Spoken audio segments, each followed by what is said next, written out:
Well, hello, everybody. Welcome back to Backstage Bimbo TV. It's me again, as usual, Allison Rouse, your most notorious groupie, and author of We've Got Tonight, The Life and Times of Notorious Groupie. Me. For those of you that don't know who I am a most notorious groupie, one of the longest lasting in the history of rock and roll. 30 some odd years of rock and roll. Whew, it's been a wild ride. And I want to thank everybody for coming on this ride with me on this channel, who's being awesome and supportive and really participating in making this such a great journey for me and such a great adventure. Thank you guys so much. Lots of love to you all. I can never express how appreciative I am of that. So, and to show my appreciation today, we're going to have a little bit of a rocky talkie. It's Wednesday, so you know what day that is. We're going to talk about a little subject about what it was really like to be a groupie in high school. Because I make it sound like so free, so fun. And the 80s it was the last really free era that you could be a crazy, wild teenager like that.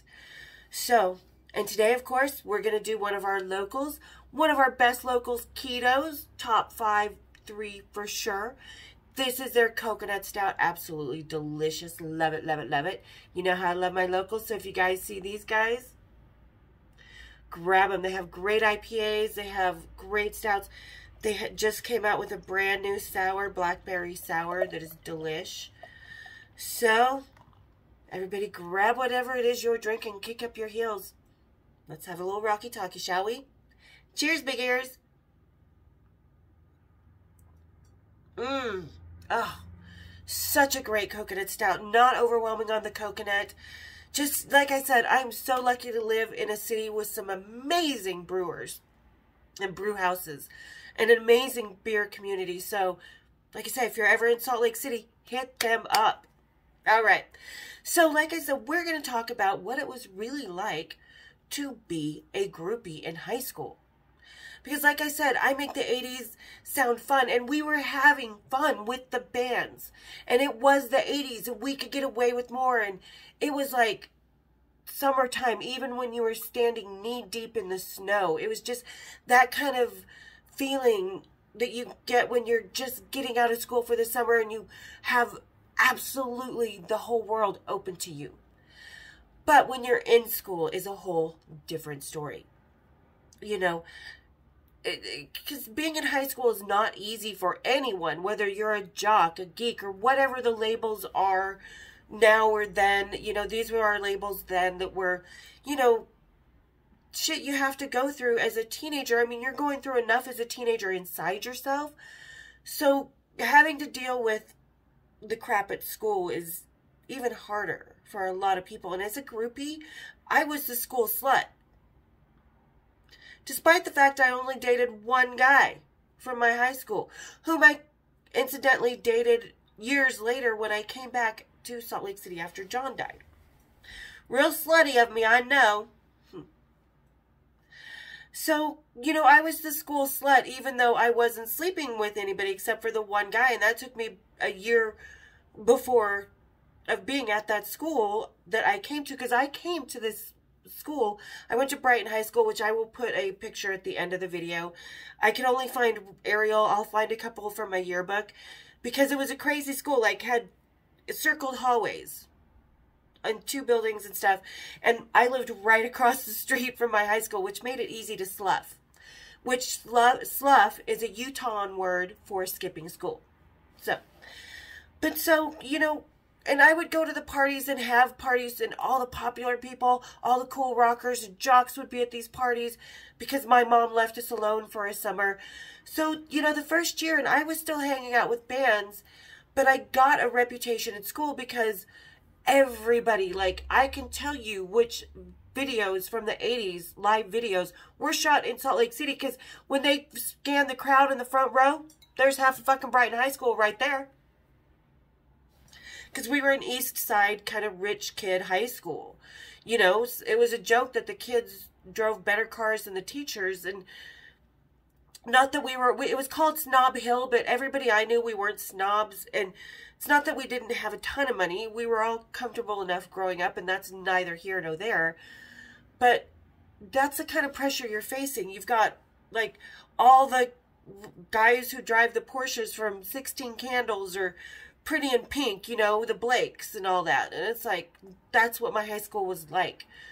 Everybody was that kind of preppy, snobby, but there was the rocker crowd and stuff. But like I said, half of Brighton High School was at the concerts. So they would see me sitting on the side of the stage or coming back out of the backstage area. There's this group of girls, Julie and Wendy and everybody. Hey, Wendy, I love you, girl.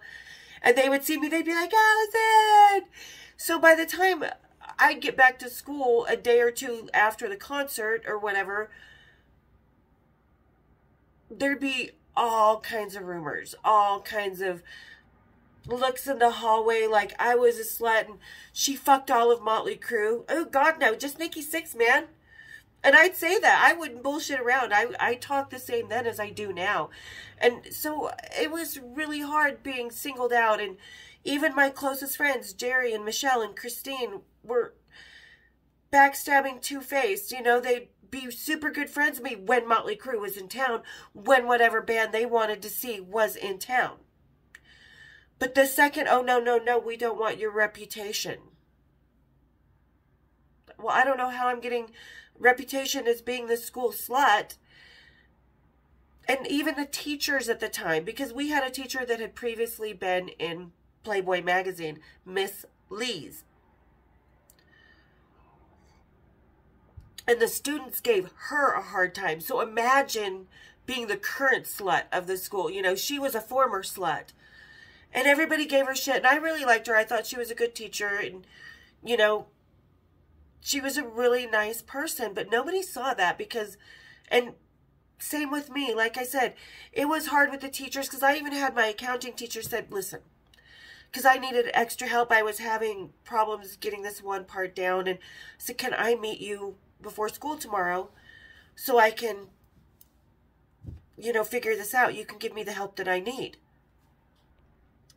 And she literally leaned over and she's like, I would, but honestly, she's like, I have other students that are going on to bigger futures than you will ever have that I need to help.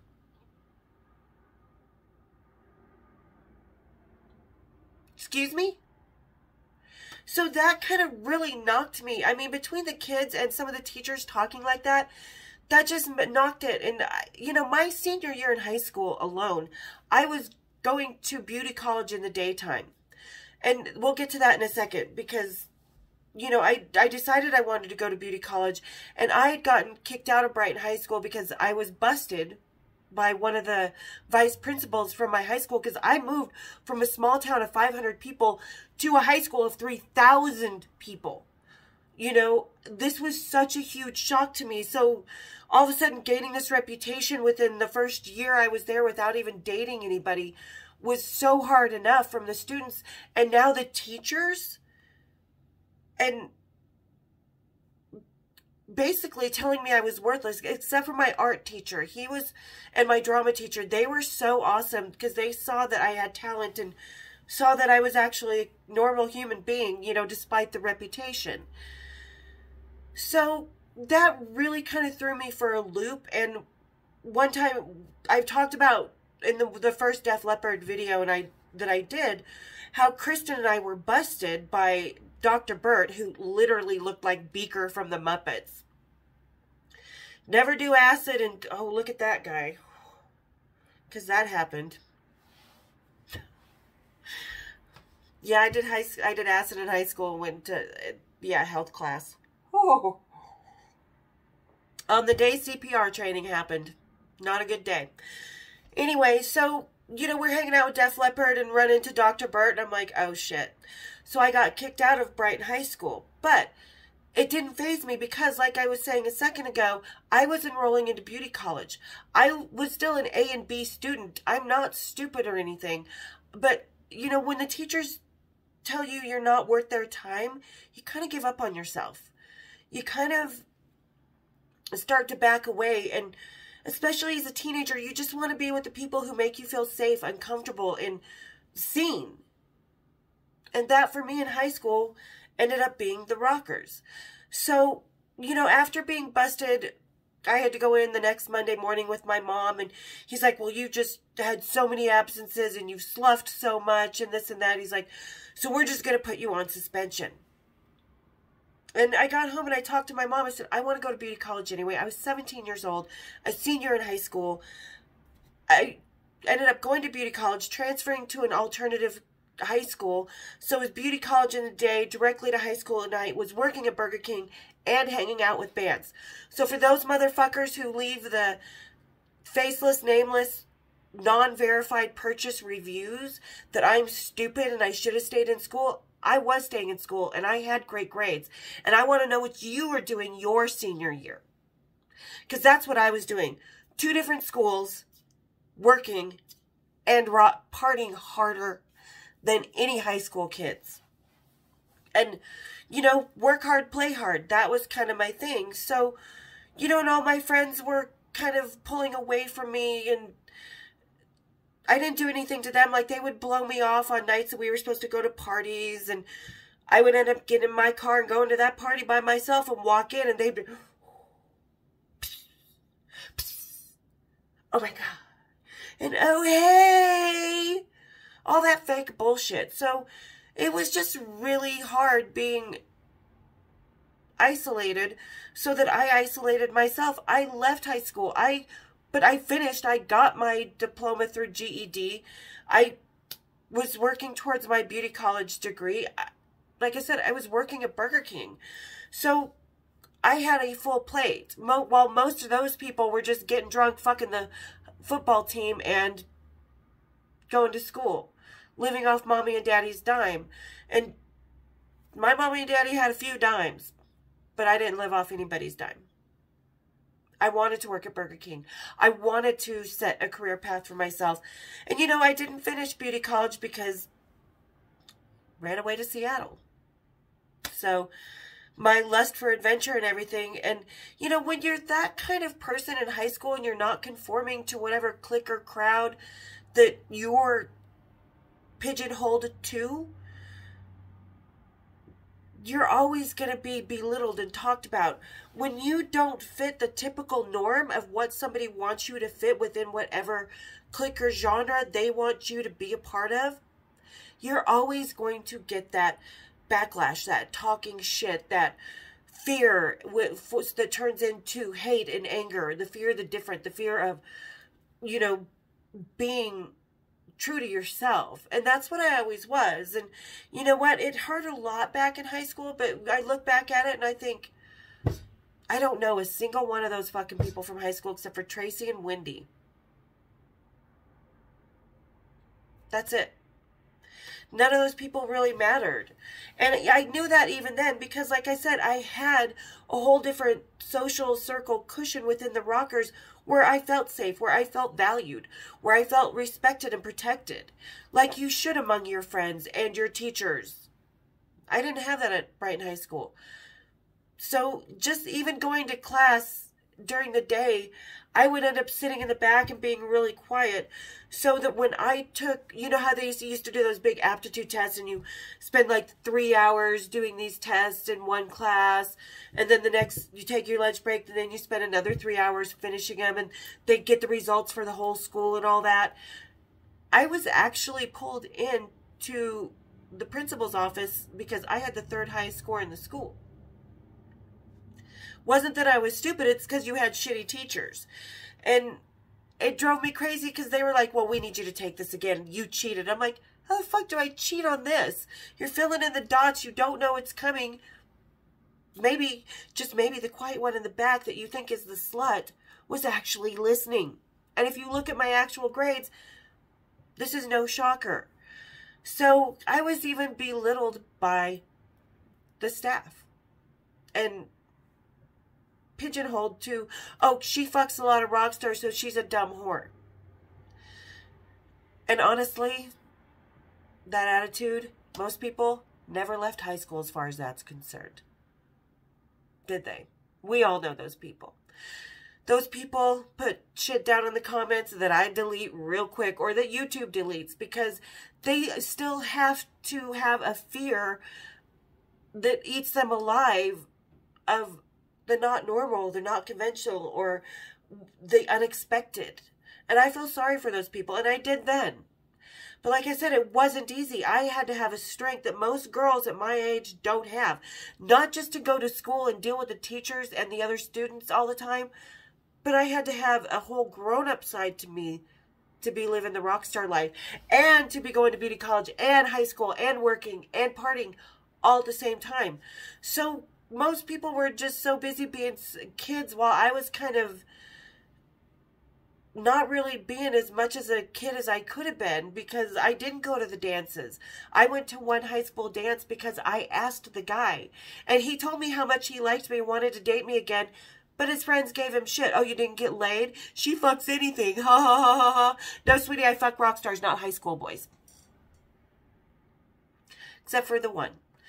But so, you know, a lot of things, and it's still the same way. And you know what? Quite honestly,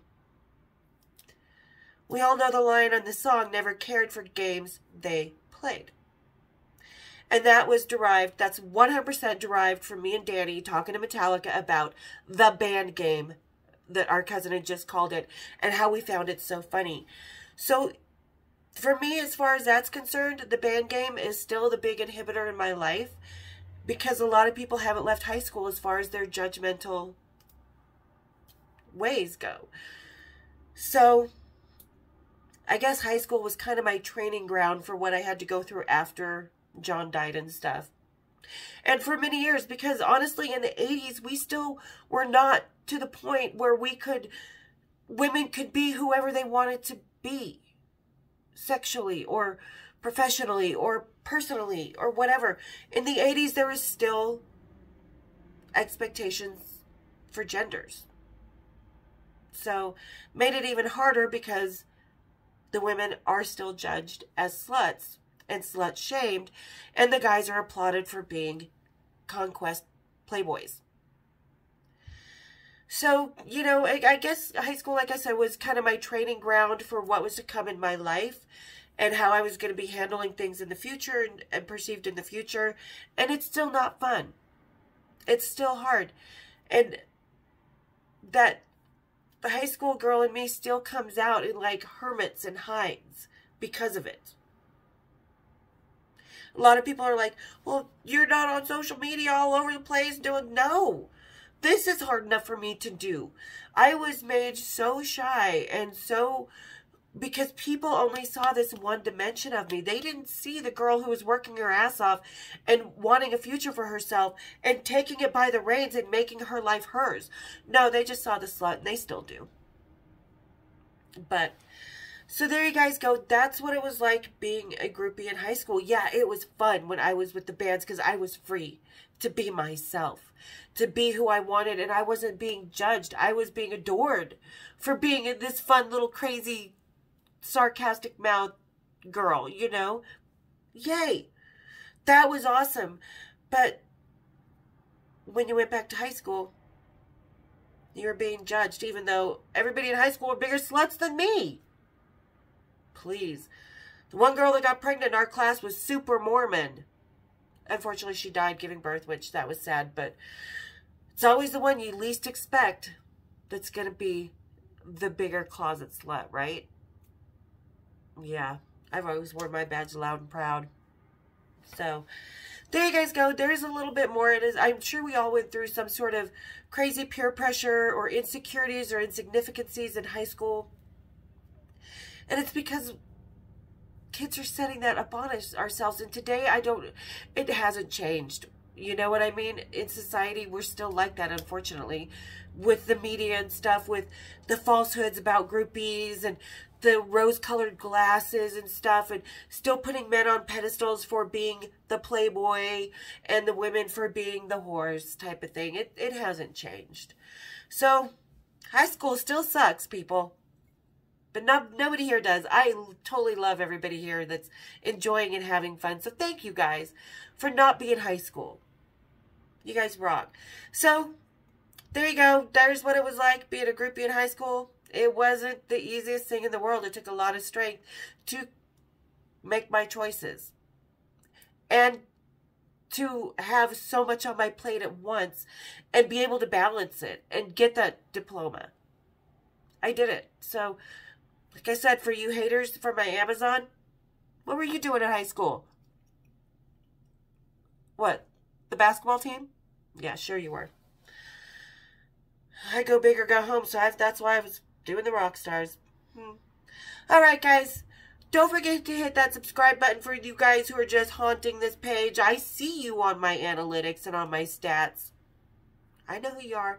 Hit that like button. Hit the subscribe. Hit the bells so you know when I'm going to be doing some more Rocky Talkies and Cocktails and Rocktails. And again, thank you guys so much for all the love. Don't forget, I'm putting some pictures at the end of the video, so hang in for a second. All right, guys. We'll see you next time. Cheers, big ears.